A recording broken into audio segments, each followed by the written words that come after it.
ISN9 news కి స్వాగతం.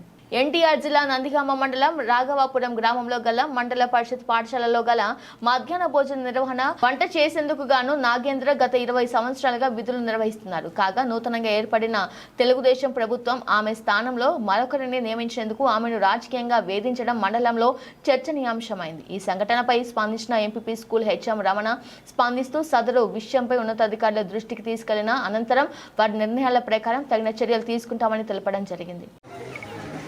AP మధ్యాహ్న భోజన వర్కర్స్ యూనియన్ CIT అనుబంధం ఈరోజు నందిగామ మండలం రాఘవాపురం గ్రామంలో మధ్యాహ్న భోజనం కార్మికురాలు కోయల నాగేంద్ర అనే మధ్యాహ్న భోజనం ఏజెన్సీ కార్మికురాలని ఈరోజు మీరు మిడ్ డే మీల్స్ వండటానికి లేదని చెప్తే ఇక్కడికి మేము యూనియన్గా రావటం అనేది జరిగింది. దీనికి ప్రధాన కారణం 2004లో మధ్యాహ్న భోజనం పథకం ప్రారంభమైంది. అప్పటి నుండి ఇప్పుడు దాకా అంటే 23 సంవత్సరాల నుంచి ఈ కార్మికురాలు పనిచేస్తూ ఉంది. అర్ధాంతరంగా ఎటువంటి లెటరు ఎటువంటి ఆదేశాలు మిమ్మల్ని తీసేస్తున్నామని చెప్పకుండా వెంటనే ఆ కార్మికురాలని విధుల నుంచి మీరు ఆగండి, వేరే వాళ్ళు కొత్త వాళ్ళు వచ్చి వండుతున్నారని చెప్పారు. అదే కాకుండా ఇక్కడ మీరు మమ్మల్ని తీసేసినట్టు ఒక లెటర్ ఇవ్వండి అంటే ఆ లెటర్కి సంబంధించి ఒక రాజీనామా పత్రం లాంటిది ఒకటి తీసుకొచ్చి నేను ఫలానా గ్రామం ఫలానా నాకు ఆరోగ్యం బాగలేదు, అట్లాగే ఎటువంటి రాజకీయ ఒత్తిళ్ళు లేవు, నేను స్వతంత్రంగానే నేను రాజీనామా చేస్తున్నట్టు దాని మీద సంతకం పెట్టమంటున్నారు. ఆమెను మేము అడగ్గా అటువంటిది ఏమీ లేదండి, నాకు హెల్త్ బాగానే ఉంది, నేను వండుతా, కావాలని రాజకీయ ఏదింపుల వల్ల నన్ను ఆపుతున్నారని చెప్పేసి ఆ ఏజెన్సీ కార్మికురాలు చెప్పింది.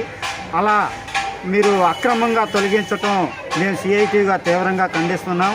ఇప్పటికే నందిగామ నియోజకవర్గంలో చాలా చోట్ల ఐతవరం కానీ, లింగాలపాడు కానీ, పెద్దవరం కానీ అనేక చోట్ల వీర్లపాడు మండలం, కంచెంచెర్ల, చంద్రలపాడు మెయిన్ ఇలాంటివి మొత్తం కూడా ఈరోజు మా CIT దృష్టికి వస్తూ ఉన్నాయి. మేము ఇక్కడ రాష్ట్ర ప్రభుత్వానికి ఇక్కడ ముఖ్యంగా అధికారంలో వచ్చిన అధికార పార్టీలకి మేము చెప్పేది ఒకటే, గత 23 సంవత్సరాల నుంచి 10 సంవత్సరాల నుంచి చేసే కార్మికులు ఉన్నారు.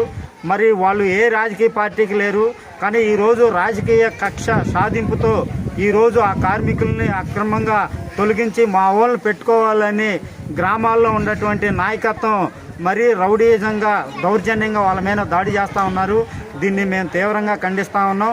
మేము ఈ రోజుకైనా ఉన్నతాధికారులు మేము ఒకటే కోరుతా ఉన్నాం, మీరు ఏ ప్రాతిపదికన ఆ కార్మికులను తొలగిస్తున్నారో మేము ఆ లెటర్ కూడా వాళ్ళకి ఇవ్వమన్నాం.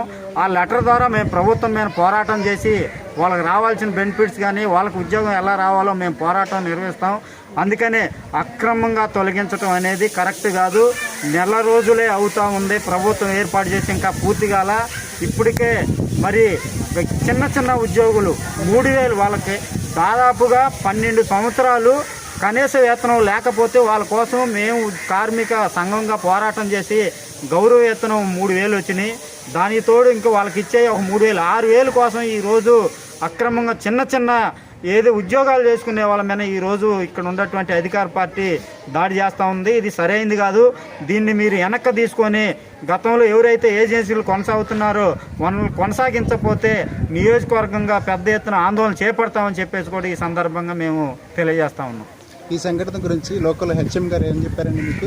ఈ సంఘటన గురించి హెచ్ఎం గారిని అడిగితే హెచ్ఎం గారు మీకు మేడం గారు ఏమన్నా ఆర్డర్స్ ఉండే ఏమన్నా తొలగించడం అంటే ఏం ఆర్డర్స్ లేవన్నారు. మేము ఈ మండల విద్యాశాఖ అధికారి గారిని కూడా అడిగాము, మేము ఎటువంటి ప్రొసీజర్ అయితే ఇంకా ఇవ్వలేదండి ఆమెను తొలగించడానికి అనేది అన్నారు.